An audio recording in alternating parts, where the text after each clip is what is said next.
Hi guys, in this video lecture we are going to see system identification. So before that let's see what is system identification. So far we have seen like this is a system. This is a system. So for this input is given. Okay. So for that you will get the output. So in this input is known to you and the system is known to you, but you don't know the output. So how do you find the output? So you have to go for simulation using MATLAB or Python. So this is one way of analyzing a system. That is, input is given, system is given, but we don't know the output. So how do we know the output? Using simulation. And then the second case is, so now system is known and output is known. Okay, but we don't know the input. So we don't know the input. So this is called as control problem because we know the output, we know the desired output, and we know the system, so we don't know what is the input. So in that case you have to go for a control problem. Okay, and then the third case is we don't know the system, but we know the input, we know the output. So this is known to you, this is known to you, but system is known to you, not known to you. That is called as system identification. So here we are going to see how do we identify a system. So this is, or I can say, nowadays we are using modeling approach, modeling language. For example, for certain systems, it's not easier to write the mathematical modeling. For that cases, we have to go for model identification. So that is how system identification have come into picture. So let's continue with this. So here, take the so this is one simple picture. So here, this is the original system. This is the model. Okay. So how do you check or how do you fine tune the model for that purpose? Give one same input to the system, actual system, and the model you made it. Okay. Then you can first find out the error. What is the difference between them? So in order to minimize the error, then you have to feed the same input. I mean that error input to the model to change the model, to change the parameters so that the error should be minimized, zero, or it is closer to zero. Okay, so this is how we can check whether the model is tuned or not. Okay, so next, so why do we need a model? Okay, why do we need a system identification model? So for that, so here the processes used in control systems have been described by transfer function. So we have done, I think we know this point very clear, because in the first unit we have derived the transfer function for a given system. So how do we do that? We have applied fundamental principles like law of conservation of mass, that is accumulation of mass or equal to inflow minus outflow. So that is fundamental principles. Okay, so that fundamental principles is based on Newton's law, then materials balance equation, heat transfer, fluid mechanics. You can use any methodology, any principles to make a model. Okay, so this is for a well-defined process. If a process is known to you and if you know that this law is applicable for that particular system, then you can go for it. You can use this fundamental principles. Okay, but the industrial process, most of the industrial process are too complex to understand, too complex, and then it is very hard for us to apply fundamental principles for that industrial process, or it requires too much effort, it requires too much effort and too much time, and then the fundamental process are not understood sometimes. So in that cases we have to go for experimental test. Experimental test means we know the output, we know what the output we expect, and we know we can test with different inputs, but the system we don't know. So with the known input and with the known output we can conduct a test. From that we can determine the model. So the experimental determination of the dynamic behavior of a process is called process identification or system identification.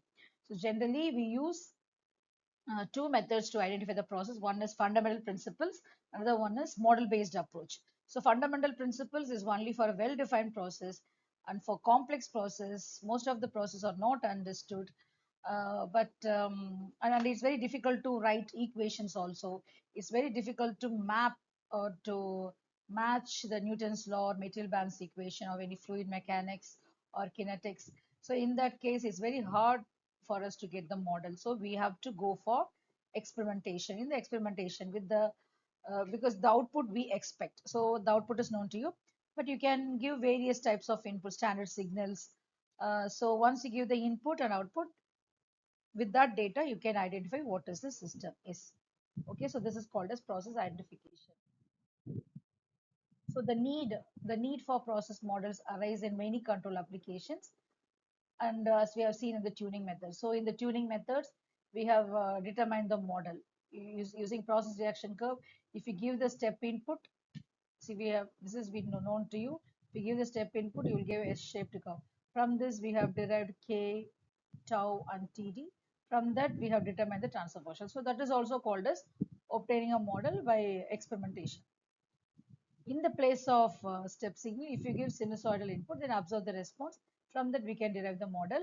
And also in the place of frequency sinusoidal signal, we can give the pulse. So this is the pulse. Okay. So either you can give step, or either you can give sinusoidal signal, or either you can give pulse. So these are the three inputs we can give to the system and observe the response. From the response, we can identify the model. So process reaction curve we have seen already. So I don't want to waste time in this.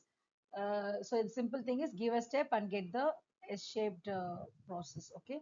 So from this we can get two different models. One is first order FOPDT means first order plus dead time model, and then S4PDT means second. So two such models can be derived. We'll see which one is the best. Okay. For that purpose, we have to follow these conditions. We have to follow these conditions. First, the process must be at steady state. Before you start the test, the process must be at steady state. For example, if it is a tank, the water should not be turbulent. The water should be settled at steady state. Okay. There is no dynamic, static dynamics should be there. So before you take the test, you have to make sure that the process is at steady state. First point. Second point is the first data point must be the steady state value. Okay. And then the test must be such that the dynamics caused by the test dominate the process. Because if you have a noise, the test you conduct, the input you apply, that should be dominant than the process noise. If the process noise is dominant, then the model won't be perfect. So that is why we have to make sure the input you give to that particular system should dominate the process noise, and there is no disturbance. So while you conduct the test, there is no disturbance changes present during the test. So the only change you have to give is the input. So these are the conditions you have to maintain. So once you maintain, then you can go for a test. So we can take one simple example. So here these two tanks are connected in this fashion, and then the input flow rate is kept as 17.8, and then this is the outflow rate. And then if you want, you can give a disturbance like open the valve means some liquid is exited. So in that case, it is a disturbance. So if you want, you can add the disturbance. And then this is a lower tank level, and this is the control output. Okay, so this is the input. So here, first we have to give the controller output. So this is the control output because we need to know the model. So input is given. We are going to observe here. So the input is this is the controller input to the system. So here 70, the input is given between 70 and 80, and observe the process value. Okay, so now we know the input. So we know the input and we know the output. From this, we can derive the model. Okay, so after this slide, I'll tell you how to do it in the MATLAB, how to determine the model. But this model can also be used with PRC. So PRC, we know the input and output. Then we have the S-shaped curve. Then we know K value and tau value and TD.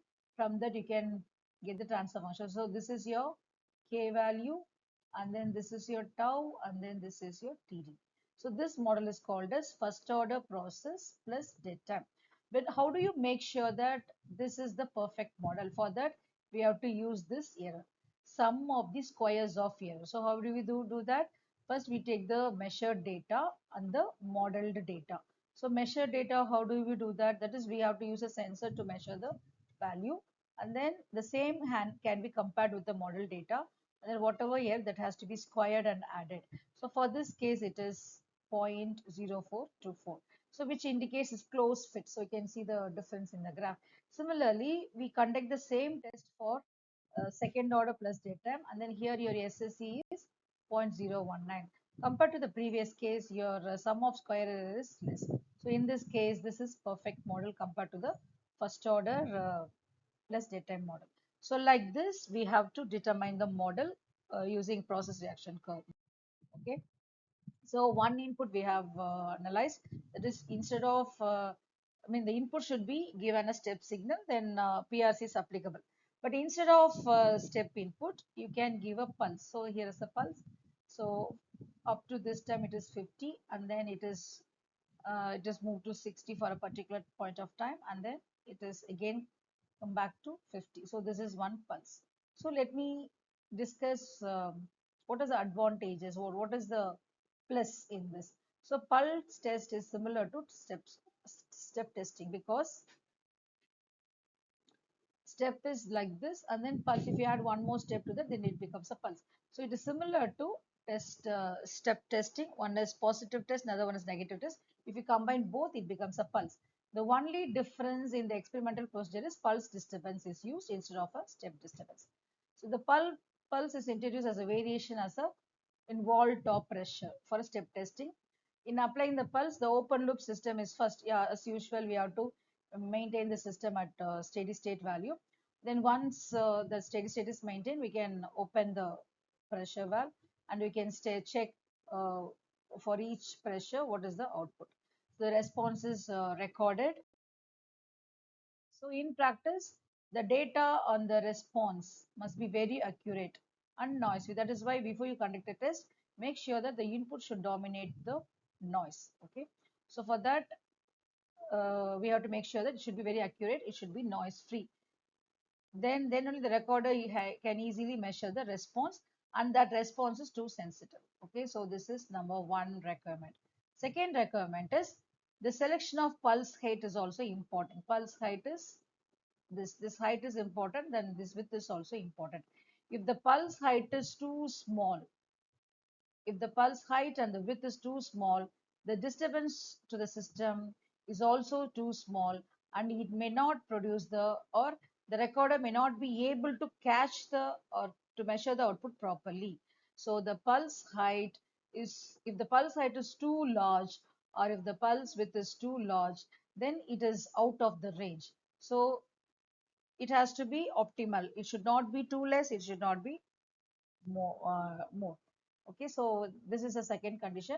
And then compared to the other identification methods, this is least disruptive. Okay, so it's okay. That is, we can consider this. Okay, then doublet test. That is two pulses. So if this is one pulse means you can add one more pulse. Okay, so that is called as doublet. So the doublet is two pulse test performed in rapid succession and in opposite direction. This was devised by Cooper. So this is the example. So the advantage of this doublet starts from and returns to the design very quickly. Okay, so that's the plus. So it starts and reaches the end point, target point reaching is very quickly. Then with the little amount of time. So that's why we always use this kind. So let's take this MATLAB Simulink model.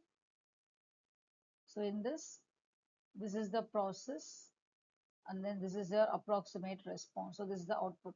So we have to measure the input as well. For that, we have taken a sim out, so which we can get the data in the Excel sheet. Okay.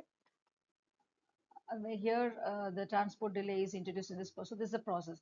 Because our process is k into e power minus td by tau s plus 1. So here this transport delay should be given separately. So that is why td, and then this k is 1 here, and then tau is 7.48. Okay. So from this we can record the response and the input. So this is the input, and then this is the output. So from this we can determine the model. So this is the system we don't know, so we can give the input and we can give the output. So let's take for calculation process, we have taken the system as this one. So let's check it.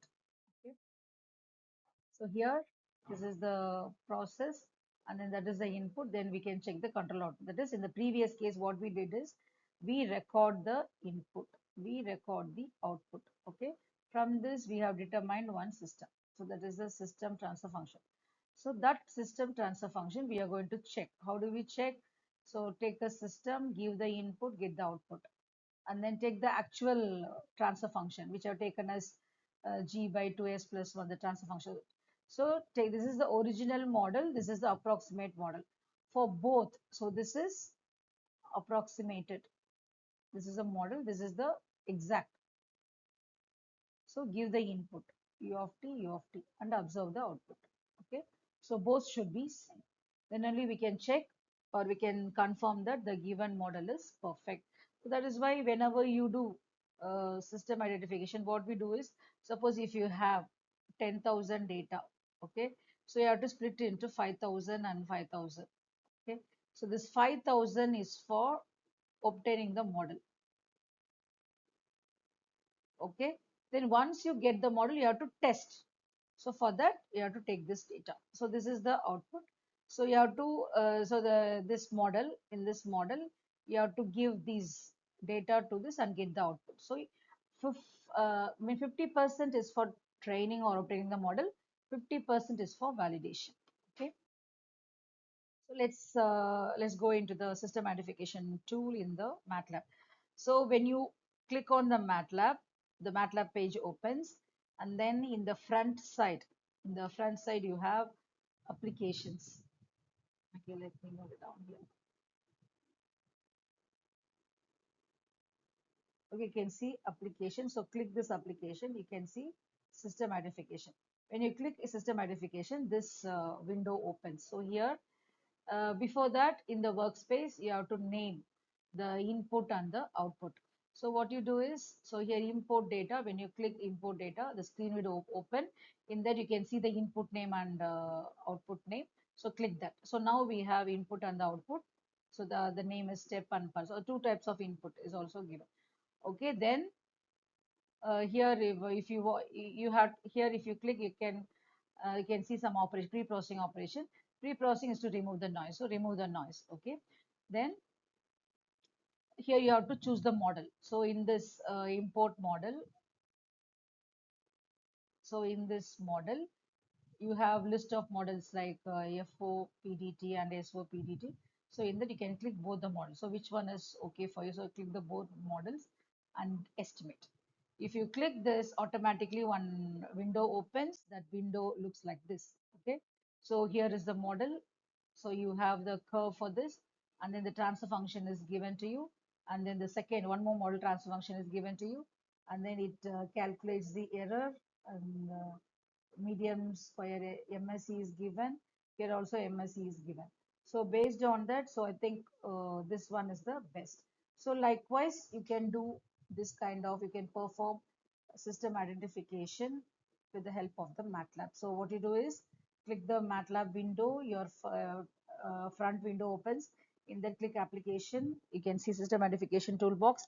In that, you can see that import model. So before that, you name the input and the output with the given names. Then you can see those names while you import. So import that. So now you have import and output imported both the input and the output. Then in the model, you have to choose which model do you like. So SO PDT and FO PDT or other models is also available. Click whichever model is applicable for you. Click the model and click estimate.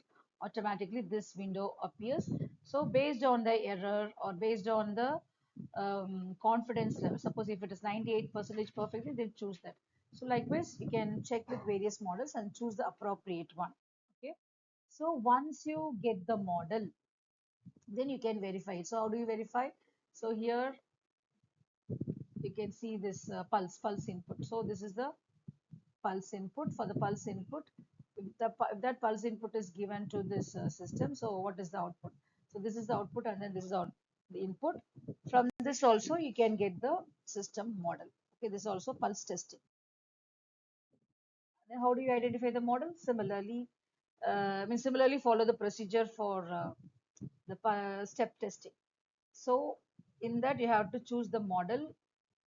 which model is appropriate for you. So you will get the model like this if you choose that. So here you can see this MSc. So based on the MSc, you can choose whether if it is too less, you can choose that model. Then this is one more model. This is FOPDT.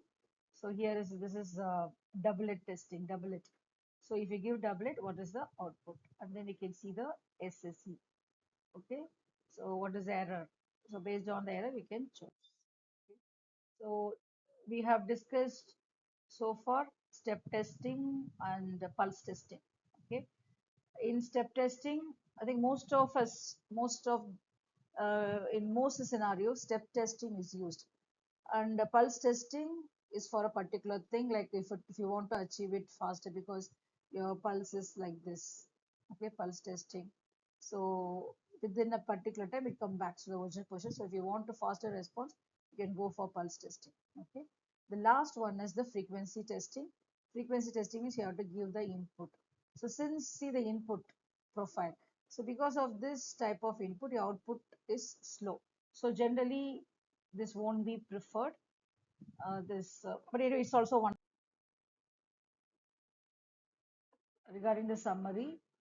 The frequency testing is seldom used because it takes time to test the system with wide range of frequencies, and also we have to construct the frequency response plot. So this time is especially long for chemical process because chemical process itself slow process. So this different varieties of frequencies and plot is really taking more time. Okay, so it is taken in terms of hours.